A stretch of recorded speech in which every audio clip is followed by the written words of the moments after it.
Hello everyone, आज के lecture में आप सबका स्वागत है। आज हम स्टार्ट कर रहे हैं 11th कॉमर्स के लिए book keeping and accountancy subject. और पहला टॉपिक है introduction to book keeping and accountancy. Book keeping और अकाउंटेंसी में बड़ा अंतर है। बुक कीपिंग एक नैरो कॉन्सेप्ट है, छोटा कॉन्सेप्ट है, और अकाउंटेंसी एक बड़ा कॉन्सेप्ट है। पहले हम डिस्कस करने वाले हैं कि बुक कीपिंग क्या है, उसके बाद हम डिस्कस करेंगे अकाउंटेंसी क्या है। तो पहले बुक कीपिंग का पूरा फंडामेंटल सिस्टम क्या है वो पहले समझेंगे। बुक कीपिंग किसे कहते हैं, बुक कीपिंग की मीनिंग क्या है और उसकी डेफिनेशन क्या है। उसके बाद हम देखेंगे importance of book keeping, object of book keeping, और इसके बाद हम देखेंगे basic terms in book keeping. उसके बाद अकाउंटेंसी के बारे में डिस्कस करेंगे। तो देखिए, आज meaning and definition of book keeping. पहला मीनिंग क्या इसकी है? Book keeping is an art as well as a science of analysing, classifying and recording in books of account all such business transactions which can be expressed in terms of money। तो book keeping क्या है? Book keeping is an art. Book keeping art नहीं है, मतलब art किस तरह का art है? बुक कीपिंग एक आर्ट है ट्रांजेक्शन को रिकॉर्ड करने का। अब ये ट्रांजेक्शन क्या है? अच्छा, दोनों चीज बोला है, as well as science. Art के साथ साथ साइंस भी है। तो आर्ट और साइंस क्यों कहा है बुक कीपिंग को? आर्ट इसलिए कहा है कि जो ट्रांजेक्शन्स होते हैं, बिजनेस ट्रांजेक्शंस, व्यापार में किए गए जो व्यवहार होते हैं, उनको हम कहां पर रिकॉर्ड कर रहे हैं, किस ढंग से रिकॉर्ड कर रहे हैं, जो तरीका होता है रिकॉर्ड करने का, उसको कहते हैं आर्ट। आर्ट मतलब कलाकारी नहीं, यहां पर है कि किस तरह से उसको पेश कर रहे हैं, उसको आर्ट कहते हैं। एंड साइंस मतलब होता है कुछ न कुछ certain rules and regulation, certain principles, कुछ सिद्धांतों के आधार पर उनको हम क्या करते हैं, रिकॉर्ड करते हैं ट्रांजेक्शंस को। Analysing, classifying and recording in the books of account. हम जो जितने भी बिजनेस ट्रांजेक्शंस हैं उसको क्या करते हैं, एनालाइजिंग करते हैं, उनका विश्लेषण करते हैं। क्या करते हैं? विश्लेषण। क्लासिफाई करते हैं, उसको किस टाइप का ट्रांजेक्शन है उसे क्लासिफाई करते हैं, ट्रांजेक्शन की कैटेगरी बनाते हैं। हम बिजनेस में व्यवहार करते हैं, कुछ नकदी व्यवहार होते हैं, कुछ उधार पे किए गए व्यवहार होते हैं, कैश ट्रांजेक्शन होते हैं, क्रेडिट ट्रांजेक्शन होते हैं। तो उनको हम क्लासिफाई कर लेते हैं ट्रांजेक्शन को कि किस प्रकार के व्यवहार किए गए हैं बिजनेस में। इसके बाद उन बिजनेस को हम रिकॉर्ड करते हैं, कहां पर? इन the books of account. Account book होती है, बही खाता बुक होती है, हम उसके अंदर क्या करते हैं, उसको रिकॉर्ड करते हैं।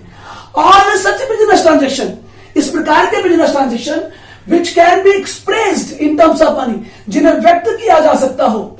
एक्सप्रेस करना मतलब व्यक्त करना, टर्म्स ऑफ मनी मतलब मनी के रूप में, पैसे के रूप में। मतलब बिजनेस में किए गए व्यवहारों को जिनको हम पैसे के रूप में, मनी के टर्म्स में व्यक्त कर सकते हैं, एक्सप्रेस कर सकते हैं, उन्हीं को बुक्स ऑफ अकाउंट में रिकॉर्ड करते हैं। और बुक्स ऑफ अकाउंट में रिकॉर्ड कैसे करते हैं? एक प्रकार बुक्स ऑफ अकाउंट में रिकॉर्ड करने का आर्ट है, ये कला है, साइंस है, क्योंकि उसमें हम रूल्स फॉलो करते हैं। क्या फॉलो करते हैं? रूल्स, सर्टन प्रिंसिपल्स, सिद्धांतों के आधार पर रूल्स होते हैं अकाउंट्स के अंदर, और हम उनका विश्लेषण करते हैं ट्रांजेक्शंस का, बिजनेस के अंदर किए गए व्यवहारों का, और उनको हम बुक्स ऑफ अकाउंट में क्या करते हैं, रिकॉर्ड करते हैं। तो इसका मतलब क्या हुआ कि बुक कीपिंग क्या है? आर्ट है, साइंस है, बिजनेस ट्रांजेक्शन को रिकॉर्ड करने का बुक्स ऑफ अकाउंट में, और किस प्रकार के ट्रांजेक्शन जो एक्सप्रेस्ड किए जा सकते हो टर्म्स ऑफ मनी में, उन ट्रांजेक्शन का हम विश्लेषण करते हैं, क्लासिफिकेशन करते हैं, और उसके बाद जाके बुक्स ऑफ अकाउंट में रिकॉर्ड करते हैं। उसे हम कहते हैं बुक कीपिंग। इसके बाद हम आते हैं डेफिनेशन पर। इसकी परिभाषा क्या है? ऐसे तो बहुत सारे जो अकाउंटेंट हैं, बहुत सारे जो स्टैटिस्टिशियंस हैं खास करके, उन्होंने बुक कीपिंग की बहुत सारी डेफिनेशन दी। जैसे आर.एन. कार्टर, ये भी एक प्रकार के स्टैटिस्टिशियन भी थे और अकाउंटेंट भी थे। इनकी बहुत पुरानी डेफिनेशन है। क्या कहती है? Book keeping is a science and an art. फिर वही बात, साइंस और आर्ट की बात। तो साइंस क्यों है बुक कीपिंग? क्योंकि बुक कीपिंग के अंदर जो हम अकाउंट बुक बनाते हैं उसके अंदर जो भी ट्रांजेक्शन रिकॉर्ड करेंगे, ट्रांजेक्शन मतलब बिजनेस में किए गए व्यवहार हम रिकॉर्ड करेंगे, तो वो साइंटिफिक वे से रिकॉर्ड करेंगे। दैट मीन्स बुक कीपिंग के अंदर भी कुछ नियम और कायदे होते हैं, कुछ सिद्धांत होते हैं। उन सिद्धांतों के आधार पर रिकॉर्ड करते हैं ट्रांजेक्शन्स को, व्यवहारों को। कहां पर? बुक्स ऑफ अकाउंट में। इसलिए उसे क्या कहा गया है? साइंस कहा गया है। एंड एन आर्ट, आर्ट मतलब कि एक सिस्टम से रिकॉर्ड करते हैं, एक तरीके से रिकॉर्ड करते हैं। तरह तरह के बिजनेस ट्रांजेक्शन होते हैं, उनको तरह तरह के बिजनेस ट्रांजेक्शन को एक सिस्टम से एक पर्टिकुलर स्थान पर रिकॉर्ड किया जाता है, इसलिए हम उसे क्या कहेंगे? आर्ट कहते हैं। तो science as an art of correctly recording, सही ढंग से रिकॉर्ड करना in the books of account all those business transaction, वे सभी बिजनेस के ट्रांजेक्शन जो बिजनेस में किए गए व्यवहार हैं उनको, that results in transfer of money और मनीज वर्थ। बहुत इंपॉर्टेंट सेंटेंस है, फिर से देखिए, all those business transactions that results in transfer of money और मनीज वर्थ, मतलब बुक्स ऑफ अकाउंट में केवल उन्हीं ट्रांजेक्शन को रिकॉर्ड किया जाएगा जिनमें क्या ट्रांसफर होता हो? मनी या मनी वर्थ, मतलब केवल फाइनेंशियल ट्रांजेक्शन, केवल जिन ट्रांजेक्शन में पैसे का लेन देन होता हो, ऐसे ट्रांजेक्शन को ही केवल बुक ऑफ अकाउंट में रिकॉर्ड करते हैं। क्या करते हैं? रिकॉर्ड करते हैं, दर्ज करते हैं। रिकॉर्ड करना मतलब दर्ज करना। तो बुक्स ऑफ अकाउंट के अंदर हम रिकॉर्ड करते हैं, करेक्टली रिकॉर्ड करते हैं क्या? बिजनेस ट्रांजेक्शन को, और वे उन बिजनेस ट्रांजेक्शन को जिसकी वजह से मनी या मनी ट्रांसफर, मनी या मनी के बदले में मनी जैसा कुछ ट्रांसफर होता हो।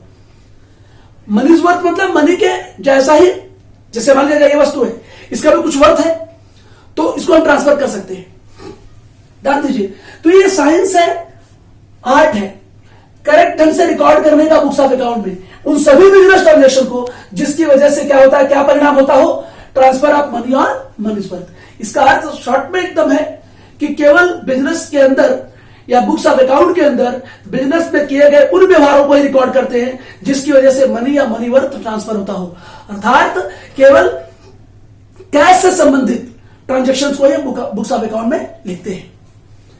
इसके बाद, in other words, book keeping is a science as well as an art. अब मुझे ये बताने की जरूरत नहीं है कि बुक कीपिंग साइंस क्यों है और आर्ट क्यों है।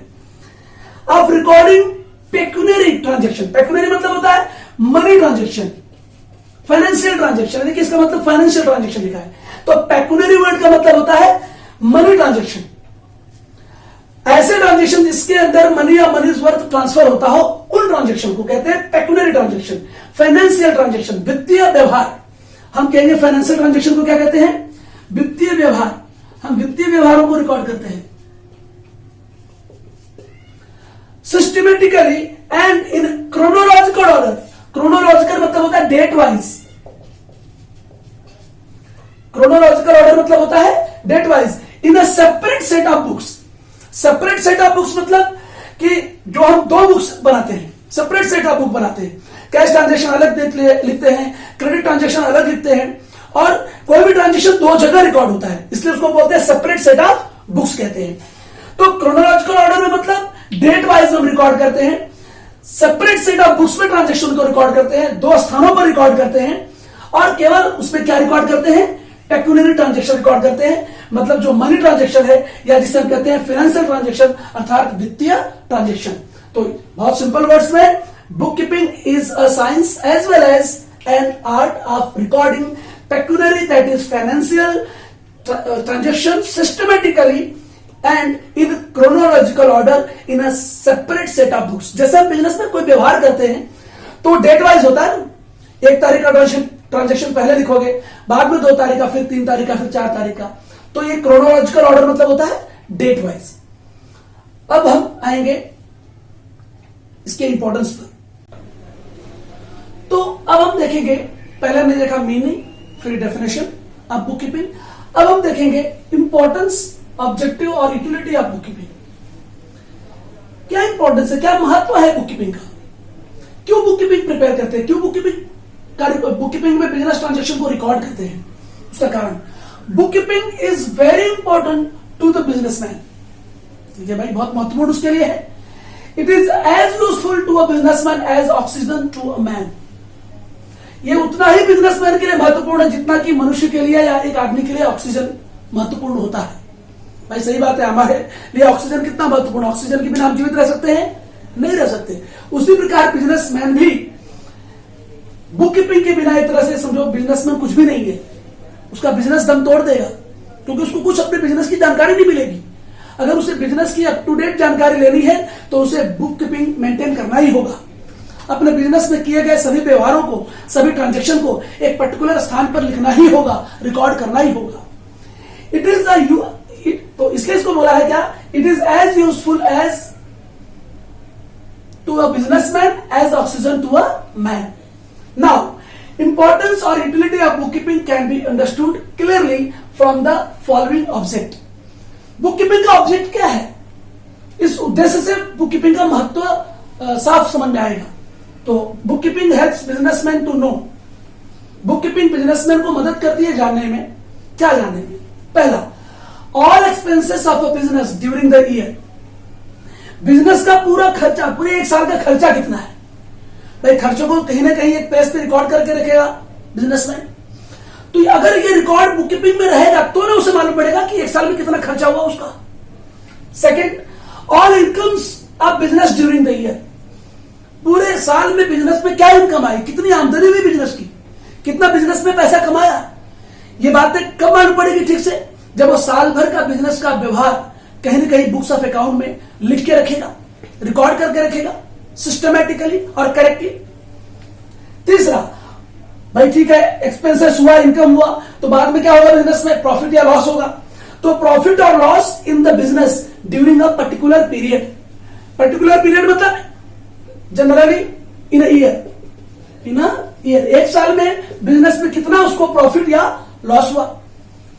बिजनेस का जैसे फाइनेंशियल ईयर 1 जनवरी से स्टार्ट होगा तो 31 दिसंबर को खत्म होगा, तो एक साल के पीरियड को हम क्या कहते हैं, फाइनेंशियल ईयर या ड्यूरिंग द ईयर। एक पर्टिकुलर पीरियड में, ड्यूरिंग पर्टिकुलर पीरियड में उस बिजनेसमैन को कितना प्रॉफिट या कितना लॉस हुआ, ये कैसे पता चलेगा, जब वो बुक कीपिंग प्रॉपर ढंग से मेंटेन करेगा, सारे बिजनेस ट्रांजैक्शन वहां पर प्रॉपर तरीके से सेपरेट सेट ऑफ बुक में रिकॉर्ड करेगा, 2 जगह रिकॉर्ड करेगा। टोटल असेट्स, असेट्स मतलब बिजनेस में उसकी संपत्ति कितनी है, एंड लायबिलिटीज मतलब उसकी जिम्मेदारियां कितनी है ऑफ अ बिजनेस, उसके बिजनेस में उसकी संपत्ति कितनी है, असेट कितनी है, प्रॉपर्टी कितनी है, और उसकी कितनी लायबिलिटीज है बिजनेस की। एक्चुअली बिजनेस की लायबिलिटीज कितनी है, ऑफ अ बिजनेस मतलब बिजनेस की देनदारियां कितनी है और बिजनेस की संपत्ति कितनी है, यह भी मालूम पड़ेगा। अगर वो सारे रिकॉर्ड नहीं रखेगा तो उसे कैसे पता चलेगा कि उसकी एसेट कितनी है, कितना देना है आउटसाइडर्स को है, आउटसाइडर को जितना वो देने वाला होगा उसी को कहते क्या है, लायबिलिटीज। इसके बाद amount receivable from the customers. भाई बहुत सारे कस्टमर पैसा देके नहीं, नगद देके नहीं लेके जाते हैं सामान, बहुत बार उधार भी लेके जाते हैं, क्रेडिट पर लेके जाते हैं। तो उन किस कस्टमर ने किस डेट को उधार पे सामान लिया, क्रेडिट पर लिया, अगर उसको बुक्स ऑफ अकाउंट में रिकॉर्ड किया रहेगा तब मालूम पड़ेगा ना कि कितना अमाउंट रिसीवेबल है, प्राप्त करना बाकी है फ्रॉम कस्टमर, कस्टमर से कितना पैसा आना बाकी है, कितना धन आना बाकी है। The dates when such amounts are receivable, और ये भी पता चलेगा कि किस डेट को ये पैसा आना बाकी है, किस दिनांक को ये पैसा लेना उससे। तो ये मालूम क्यों पड़ेगा, जब बुक कीपिंग में प्रॉपर तरीके से उसको सिस्टमेटिकली रिकॉर्ड किया गया होगा तब।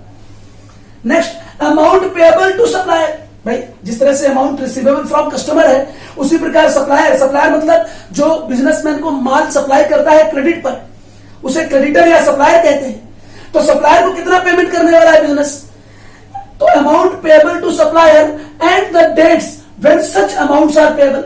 और वो कौन सी डेट है जिस दिन हमें सप्लायर को पेमेंट करना है, कस्टमर से पैसा लेना है तो सप्लायर को पेमेंट करना है।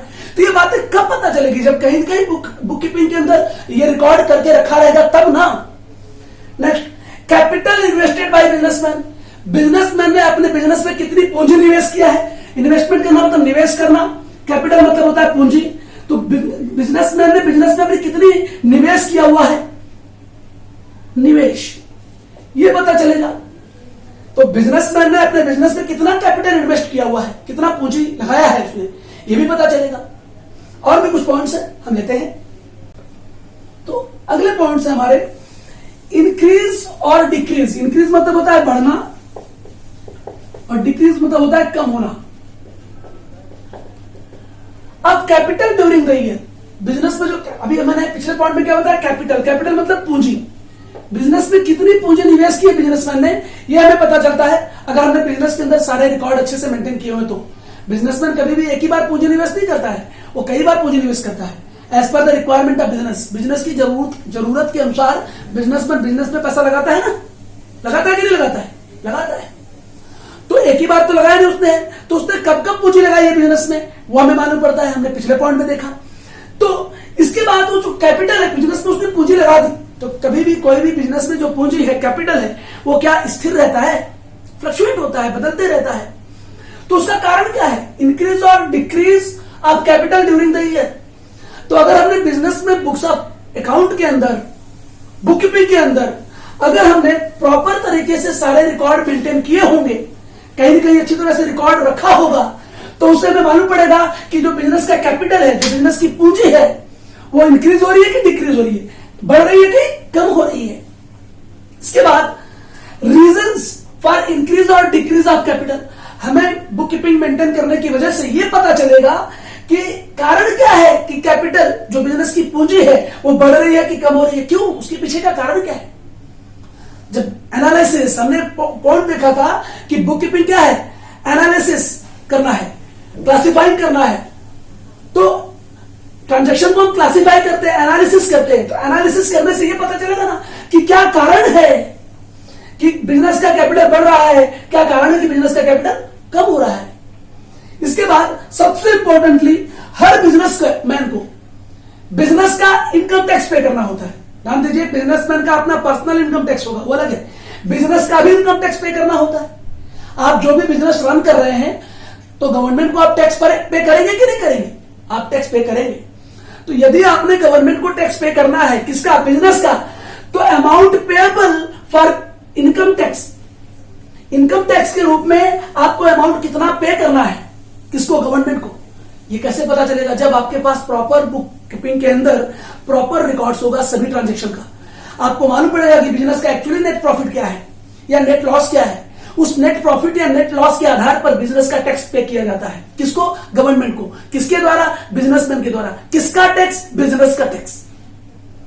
ध्यान दीजिए। इसके बाद आप बिजनेस के अंदर अगर सारे बुक कीपिंग के अंदर अगर आपने सारी बातों को सब सिस्टमेटिकली रिकॉर्ड किया हुआ है, तो सारे ट्रांजैक्शन को, तो आपको पता चलेगा बिजनेस का पास्ट रिजल्ट क्या है। आप 4-5 साल से बिजनेस कर रहे हैं, पिछले 4-5 साल पहले बिजनेस की क्या क्या रिजल्ट था, प्रेजेंट में बिजनेस की क्या पोजीशन है, और फर्दर आपके बिजनेस का ट्रेंड कैसा होगा आगे चलकर, ये आप इंटरप्रीट कर पाएंगे, आप ये समझ पाएंगे। अगर आपके पास बिजनेस का कोई भी रिकॉर्ड बुक कीपिंग में मेंटेन नहीं है, तो आप पास्ट रिजल्ट क्या नहीं मालूम होगा। आपको प्रेजेंट पोजीशन हो सकता है पता हो, लेकिन ना पास्ट रिजल्ट मालूम होगा, ना फ्यूचर ट्रेंड के बारे में आप कुछ बोल सकते हैं, ना पता कर सकते हैं, ना इंटरप्रिटेशन कर सकते हैं। तो आप बिजनेस को ऐसे, बिजनेस की जो डिसीजंस है, बिजनेस प्लानिंग्स है, बिजनेस की जो स्ट्रेटेजीज है, वो कैसे बनाएंगे आप। तो ये सारी बातें बहुत महत्वपूर्ण है एक बिजनेसमैन के लिए, और इसलिए महत्वपूर्ण है कि अगर वो बुक कीपिंग बनाएगा तो ये उसमें सफल हो जाएगा। बिजनेस में सारे रिकॉर्ड अगर ठीक से बनाएगा तो उसका बिजनेस सही ढंग से प्रॉपर तरीके से कंडक्ट कर पाएगा। तो आपने आज देखा definition of book keeping, meaning of book keeping, और इसके बाद इंपॉर्टेंस क्या है बुक कीपिंग का। हम नेक्स्ट लेक्चर में आएंगे और उसमें डिस्कस करेंगे जो बेसिक टर्म्स हैं, छोटे छोटे पॉइंट्स जो है अकाउंट के अंदर, उनकी डेफिनेशंस क्या है, उसकी परिभाषाएं क्या है। बहुत मजा आने वाला है। आप ध्यान से पढ़ते रहें, देखते रहें, खुश रहें, और सबसे इंपॉर्टेंटली आप चैनल को सब्सक्राइब करें ताकि मैं पढ़ाता रहूं। आप कमेंट में लिखिए आपको क्या सीखना है, क्या समझना है। आपके अनुसार आपका कमेंट बहुत बहुमूल्य है, उसके अनुसार हम आपको पढ़ाते जाएंगे, समझाते जाएंगे, सिखाते जाएंगे। तब तक के लिए धन्यवाद।